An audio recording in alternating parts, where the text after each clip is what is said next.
Shalom, selamat pagi. Mari kita memuji Tuhan.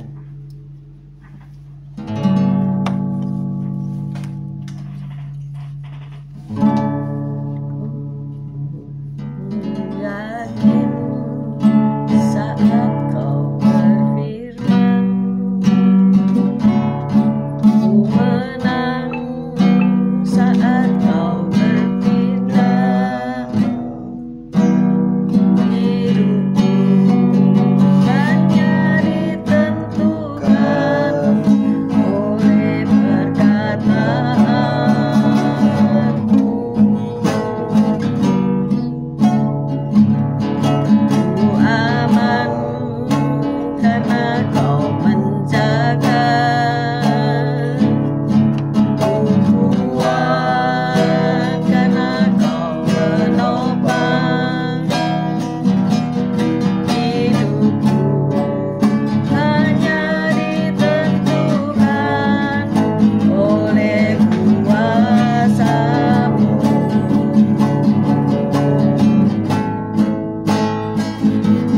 Bagi Tuhan tak ada yang mustahil. Bagi Tuhan tak ada yang tak mungkin. Mujizatnya disediakan bagiku. Ku diangkat dan dipulihkannya. Ku yakin saat kau berfirman, ku menang saat kau bertindak. Hidupku hanya ditentukan oleh kuasa-Mu.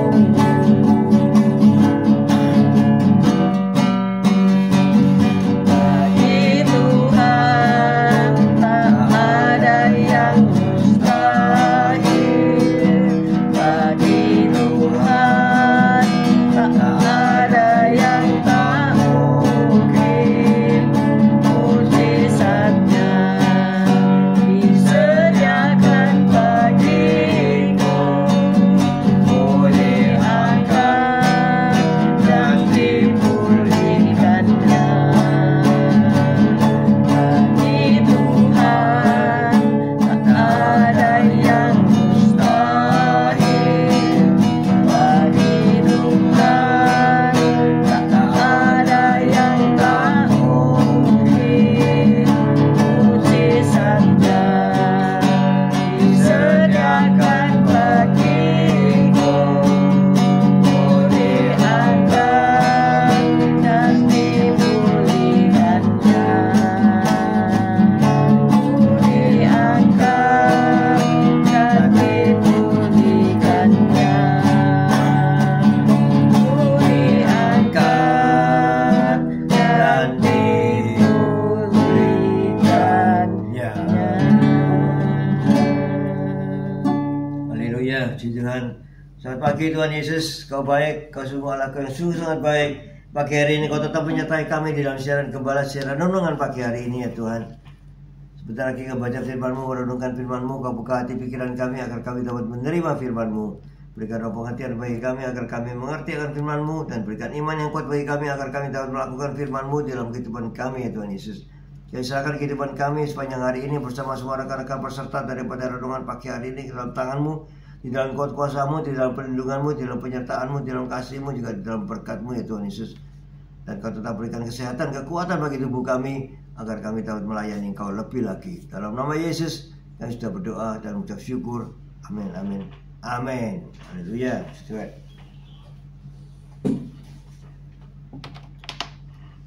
Shalom, selamat pagi semua yang sudah bergabung, tetap sehat.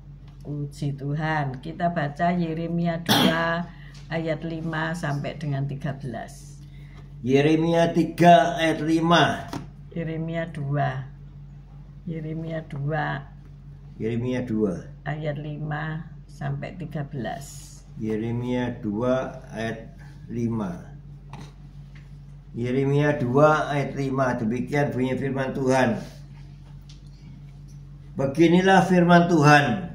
Apakah kecurangan yang didapati nenek moyangmu padaku, sehingga mereka menjauh daripadaku, mengikuti dewa kesia-siaan, sampai mereka menjadi sia-sia, dan mereka tidak lagi bertanya, di manakah Tuhan yang menuntun kita keluar dari tanah Mesir, yang memimpin kita di padang gurun, tanah yang tandus dan yang lekak-lekuk, di tanah yang sangat kering dan gelap, di tanah yang tidak dilintasi orang dan yang tidak didiami manusia.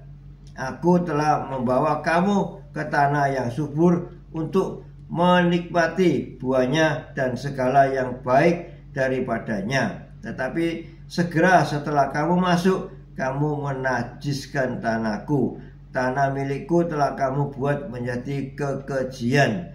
Para imam tidak lagi bertanya, di manakah Tuhan? Orang-orang yang melaksanakan hukum tidak mengenal aku lagi. Dan para gembala mendurhaka terhadap aku. Para nabi bernubuat demi Baal. Mereka mengikuti apa yang tidak berguna. Sebab itu aku akan berbantah lagi dengan kamu. Demikianlah firman Tuhan. Dan dengan anak cucumu aku akan berbantah. Menyeberang sajalah ke tanah pesisir orang Kitim, dan lihatlah. Suruhlah orang ke Kedar dan perhatikanlah dengan sungguh-sungguh. Lihatlah apakah ada terjadi yang seperti ini. Pernahkah suatu bangsa menukarkan Allahnya, meskipun itu sebenarnya bukan Allah? Tetapi umatku menukarkan kemuliaannya dengan apa yang tidak berguna. Tertegunlah atas hal itu, hai langit, menggigil dan gemetarlah dengan sangat. Demikianlah firman Tuhan. Sebab 2 kali umatku berbuat jahat. Mereka meninggalkan aku, sumber air yang hidup, untuk menggali kolam bagi mereka sendiri, yakni kolam yang bocor, yang tidak dapat menahan air. Amin. Amin. Puji Tuhan. Kita itu suka menggali, iya enggak? Yeah. Tapi jangan menggali lubang, tutup lubang ya. Saya memiliki anjing beberapa tahun yang lalu ya, sudah lama. Saya diberi anjing sosis saya katakan, karena anjingnya lupa ya jenis apa itu, panjang tapi kakinya pendek. Saudara-saudara, ini anjing super aktif ya. Jadi dia pagi-pagi sudah menggali tanah ya, menggali sehingga tanaman-tanaman saya ya porak-poranda karena dia gali, nggak tahu maksudnya apa ya. Dia selalu menggali, kadang-kadang menimbun tulang di tanah. Sebetulnya sih lucu, tapi saya tidak tahan dengan kelakuannya yang menggali sehingga membuat kebun kotor, membuat dirinya sendiri juga kotor. Kenapa anjing itu menggali ya? Bahkan ada anjing yang kemudian menggali sampai seperti terowongan ya. Begitu dalam digali-gali. Mengapa? Pertanyaan saya begitu. Nah, coba kita sendiri kan seperti dia. Kita suka menggali, bener nggak? Menggali berbagai hal yang sia-sia, padahal harapannya ingin membuat dengan menggali itu kita bisa berbahagia.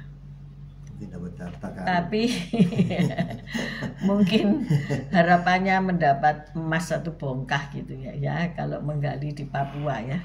Tapi kalau menggali di Surabaya ya mustahil gitu ya. Jadi menggali itu sebetulnya pencarian setiap manusia ya, suka menggali-gali ya. Bener enggak ya? menggali sing dapat akhirnya membuat dia berbahagia, mencari kebahagiaan dengan menggali dan menggali. Memang bukan selalu hal-hal yang buruk kalau kita begitu menggali ya. Tetapi ketika kita makin gigih menggali untuk mencari kepuasan diri sendiri, itu galiannya makin menjadi lebar dan menjadi buruk ya. Kita sering menggali untuk menemukan makna dari sesuatu di luar Allah. Kita sering menggali dengan usaha kita, tapi tanpa melibatkan Allah dalam setiap pekerjaan kita.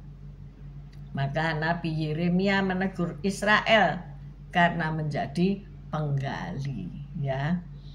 Mereka meninggalkan aku, kata Allah mereka melalui Nabi Yeremia. Kita baca ayat 13, Yeremia 2 ayat 13. Yeremia 2 ayat 13. Sebab 2 kali umatku berbuat jahat.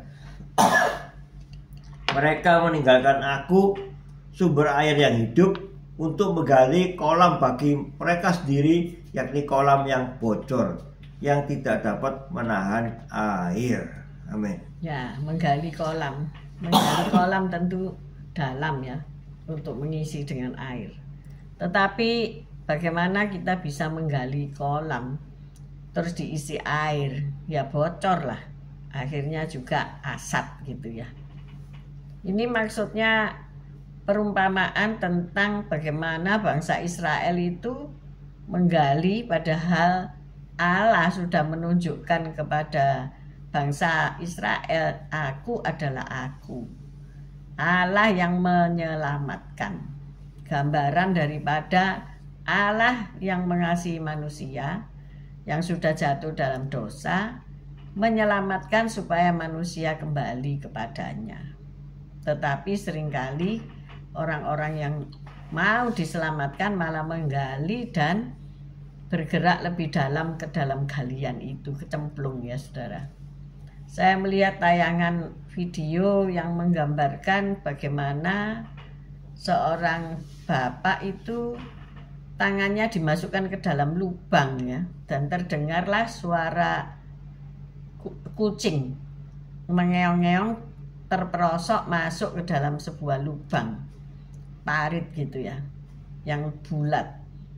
Nah, tangan si bapak ini mengeluarkan tanah sebagai galian yang menutup lubang itu, dan pakai senter dan menggapai si kucing tadi. Tetapi kucing itu digapai tidak mau, dia mundur-mundur. Nah, mungkin seperti itu ya.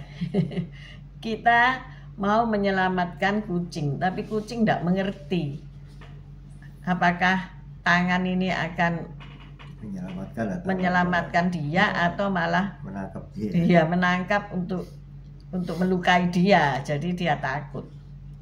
Tetapi pada akhirnya kena juga gitu ya. Nah, itu gambaran daripada Allah yang ingin menyelamatkan manusia, tetapi manusia bisa menggali lebih dalam lagi untuk dia lebih jauh daripada Allah. Nah, pagi hari ini kita renungkan kan, apakah kita seperti itu? Kita mau menggali kebahagiaan kita di luar Tuhan. Kemarin saya mendapat berita yang membuat saya sedih sekaligus takjub akan Roh Allah, yang biasanya Roh Allah ini kasih tahu dulu ya. Jadi ketika seseorang itu perilakunya hebat, dalam arti dia menggali untuk kepuasan dagingnya, maka pada akhirnya dia terjebak pada narkotika ya. Nah, ini saya sudah merasa kalau ada barang-barang hilang di rumahmu, tidak ada yang bertanggung jawab, ya kamu punya anak banyak, teliti aja mata anakmu satu-satu. Kalau dia kurang tidur, kalau dia merah matanya, kalau tidak fokus, nah ini ada sesuatu yang perlu diperiksa. Tempo hari saya sudah mengatakan, ayo kita periksa itu urinnya, apakah dia memang pemakai atau bagaimana. Jadi ayo kita menemukan orang-orang yang sedang menggali dalam kehidupannya itu jurang ya, menjadi jurang, sebuah jurang yang pada akhirnya galian itu akan menimbun dia. Nah inilah, mungkin itu keluarga kita ya, ada keluarga kita yang sedang menggali, mencari kebahagiaan, menggali dan akhirnya jatuh terperosok ke dalamnya. Nah ini memang perlu pertolongan orang yang menarik tangannya seperti sang kucing tadi yang masuk ke dalam gorong-gorong ya. Jadi ayo kita mau mendekatkan diri kepada Allah, jangan menggali terus ya. Karena Allah sudah bicara dalam Yohanes 4 sebagai sumber air yang hidup. Yohanes 4 ayat tentang perempuan Samaria. Nah, coba ayat 13-nya bicara apa? Ayat 13. Jawab Yesus kepadanya. Yohanes 4 ayat 13. Jawab Yesus kepadanya, barang siapa minum air ini, ia akan haus lagi. Tetapi barang siapa minum air yang akan kuberikan kepadanya, ia tidak akan haus untuk selama-lamanya. Sebaliknya air yang akan kuberikan kepadanya akan menjadi mata air di dalam dirinya yang terus-menerus memancar sampai kepada hidup yang kekal. Amin. Siapa sang air hidup? Ya adalah Yesus. Ketika engkau berjuang dalam galian-galian hidupmu itu, menggali sesuatu untuk mendapatkan kebahagiaan, ternyata nggak ada harta karun di situ. Yang ada jurang kemiskinan, jurang kemelaratan, jurang penjara dan sebagainya. Maka sadarilah bahwa engkau memerlukan sesuatu yang memuaskan hatimu. Siapa dia? Pribadi Yesus Kristus Tuhan. Dia yang akan memuaskan hidupmu. Ketika seseorang bertemu dengan Kristus dan percaya kepadanya, maka poin pertama, keselamatan jiwanya terjadi. Hidup yang kekal akan dia nikmati. Dan hari ini dia akan merasa dipuaskan. Tidak perlu menggali lagi terus-menerus. Cari mata air, menggali sampai mata air keluar, tidak perlu. Tetapi percaya kepada Kristus, ia akan memberi kepadamu air kehidupan. Di mana air itu akan memancar, memberikan damai sejahtera kepada orang-orang di sekelilingmu. Ada amin? Amin. Maka hari ini, pagi ini, hari pertama kita setelah ibadah kemarin, dipuaskan oleh Roh Kudus, diberi firman, makanan roti hidup, maka kita senantiasa perlu air hidup. Saya mengingat pesan dokter ya, kalau darah kental minum air ya, minum air. Memang ada beberapa orang yang menyandang penyakit jantung nggak boleh terlalu banyak air kalau poinnya jantung yang molor ya. Ada loh jantung itu bisa molor, kok bisa? Jadi kayak pelembungan itu jantung molor. Itu nggak boleh terlalu banyak minum air. Tetapi bagi orang-orang sehat, orang-orang yang tidak bermasalah di jantungnya, minum air minimal berapa? 2 liter. 2 liter. Bahkan ada seseorang pakar naturopati yang mengatakan 3,5 liter supaya detox, katanya begitu. Kita boleh diminum sekaligus. Ya, nggak mungkin lah kita minum sekaligus, tetapi dalam 24 jam itu menghasilkan sekian supaya darahmu encer. Nah, memang kalau saya juga merasa ya, kalau badan rasanya nggak lelah sih, tapi sudah nggak bisa mikir gitu ya, gampang lupaan. Oh ini kurang minum ya. Kalau lapar itu bukan berarti tanda harus makan, belum tentu. Tetapi yaitu kurang air. Nah begitu pentingnya air ini dalam hidup kita ya. Kita harus memiliki air kehidupan untuk menyelesaikan segala permasalahan di hidup kita. Amin. Amin. Siapa mau anaknya merongrong hidupnya, merongrong ibu ayahnya. Anak yang dibesarkan dari kecil jadi besar, tapi ketika besar balik melawan orang tua. Mana mau orang demikian ya? Karena sang anak ini tidak diperkenalkan kepada air hidup. Jadi dia menggali ya, menggali keuangan, menggali hutang, menggali, ditutup lubang satu, menggali lubang lain, dan akhirnya terjerat pada narkotika. Ini apa enggak? Ini ya, marah, kecewa. Bagaimana sebagai orang tua? Mengasihi ya. Karena mengasihi anak ya, tentu akan berjuang. Tetapi ketika seseorang ini seperti kucing tadi ya, tidak mau digapai, malah tambah menjauh. Kita tidak mampu apa-apa ya, karena lengan kita kan terbatas untuk masuk ke lubang got tadi gitu ya. Saya pikir mau sampai sejauh mana ini kucing ini berlari. Ketika tangan majikannya mau mengambil itu kok dia tidak mau, saya pikir begitu. Tetapi ketika kucing itu mau dan dibawa keluar dengan sukacita dan digendong oleh pemiliknya, oh luar biasa bukan? Demikian juga Tuhan kita mau memeluk kita, mau menyelamatkan kita dari kejatuhan ke sungai, kan gorong-gorong itu akhirnya ke sungai ya, untuk sesuatu kecelakaan yang lebih besar gitu. Tapi kita kadang-kadang takut, tidak mau, malu. Kita tidak mau mengaku. Wah itu masalah ya, bagi Allah juga itu masalah yang menciptakan hatinya ya. Tetapi ketika mau digapai oleh tangan Allah, maka kita diselamatkan. Amin. Pagi hari ini siapa yang menggali terus? Menggali lubang tutup lubang. Sudah, jangan ada puas-puasnya ya. Digali terus ya, cari kebahagiaan. Yeah.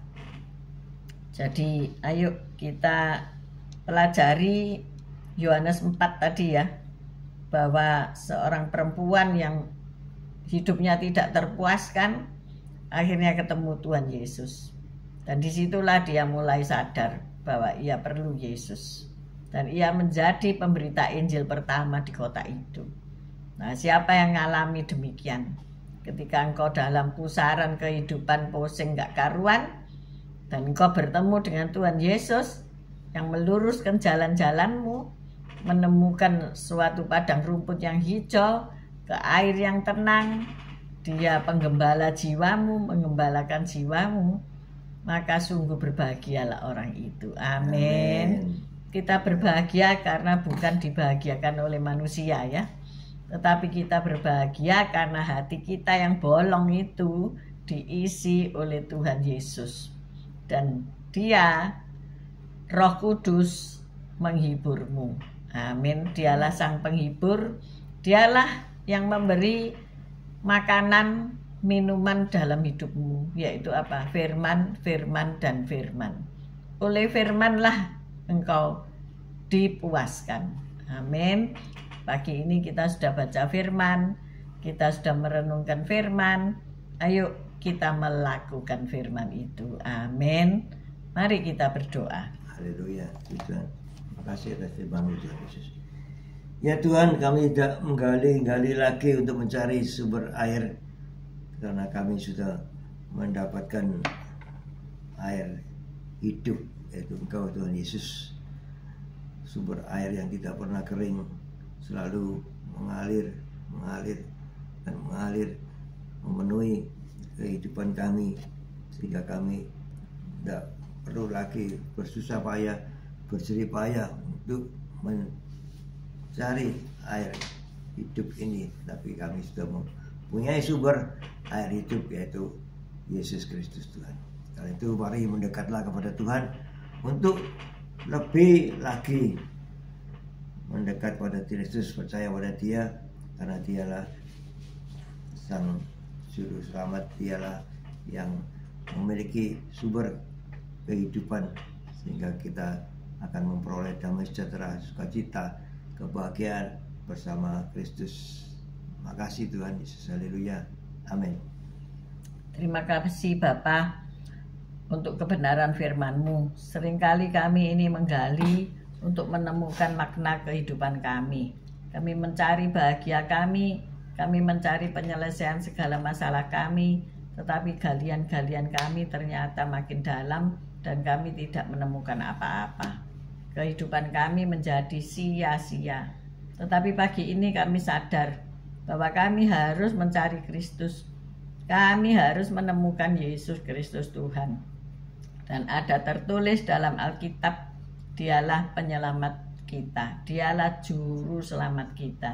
Biarlah Injil, berita Injil ini sampai ke ujung bumi, sehingga banyak orang tidak berbuat lagi sekehendak hati, tetapi penurut Allah. Terima kasih Bapa, kalau pagi ini ada yang sakit, Tuhan menyembuhkan. Terima kasih Engkau sudah menyembuhkan Ibu Simalinda, sudah pulang ke rumah dan sedang dalam pemulihan terapi untuk tangannya yang patah. Kami juga berdoa untuk jiwa-jiwa yang tidak atau belum diselamatkan, supaya mereka menemukan jalan menuju kebenaran. Terima kasih. Kami juga terbeban berdoa untuk panti-panti rehabilitasi narkoba yang mereka dengan bersusah payah untuk meluruskan jalan-jalan pemakai narkotika ini. Tuhan tolong mereka agar dapat membimbing menurut agama mereka masing-masing, dan bahkan mereka menemukan Kristus di dalam panti rehabilitasi itu, sehingga mereka menjadi pribadi yang baru, mempunyai karakter seperti Yesus Kristus Tuhan, penuh kasih, berjalan di dalam jalan yang terang, bukan malah menjadi pecandu ataupun bahkan menjadi pengedar. Tuhan tolonglah mereka, anak-anak-Mu yang terlibat di dalam narkotika ini. Berkati para kepolisian yang menangkap dan mendapatkan mereka kedapatan berbuat jahat di dalam narkotika ini ya Tuhan, supaya Bapak polisi juga bisa mengerahkan aparatnya untuk membawa anak-anak muda untuk direhabilitasi. Terima kasih ya Bapak. Mereka dapat menemukan sumber penjualan narkotika ini dan menutupnya dengan baik. Terima kasih ya Tuhan. Kami menyerahkan semuanya ke dalam tangan kasih-Mu. Dalam nama Yesus, haleluya, amin. Haleluya, kita mengangkat kedua tangan kita. Tuhan memberkati engkau, Tuhan melindungi engkau, Tuhan menyinari engkau dengan wajah-Nya dan memberikan engkau kasih karunia. Tuhan menghadapkan wajah-Nya kepadamu dan memberikan engkau damai sejahtera. Terimalah berkat dari Allah Bapa, Putra dan Roh Kudus, berkat kasih, sukacita, damai sejahtera mulai pagi hari ini sampai Maranatha Tuhan Yesus datang untuk kedua kalinya, bahkan sampai selama-lamanya. Yang sudah menerima berkat Tuhan katakan bersama amin, amin, amin, amin. Selamat pagi. Terima kasih yang sudah bergabung, Bu Reni, Pak Fran, Bu Foni, Pak Paulus, Yosinta, Bu Nurmala, Bu Sepsi, Pak Anton, Esther, Pak Bambang, Bu Vera, Bu Titik Sulistiani, Bu Desi Handoko, Bu Viken Maria, Fan Shop, Bu Ruth Sugiyarti, Pak Saiman, Bu Lasma, halo Semarang, Bu Wanda, Pak Budi Utomo, halo Jakarta, Bu Ruli, Pak Mei, semuanya, Bu Melani, Surabaya. Terima kasih kalian yang sudah bergabung mendukung siaran ini, juga yang nanti siang, Bu Anggawati, Bu Yeni Hartadi, Bu Hana, Bu Nini, semuanya. God bless you all. Tuhan Yesus memberkati. Tetap sehat, tetap semangat. See you tomorrow guys. Ya.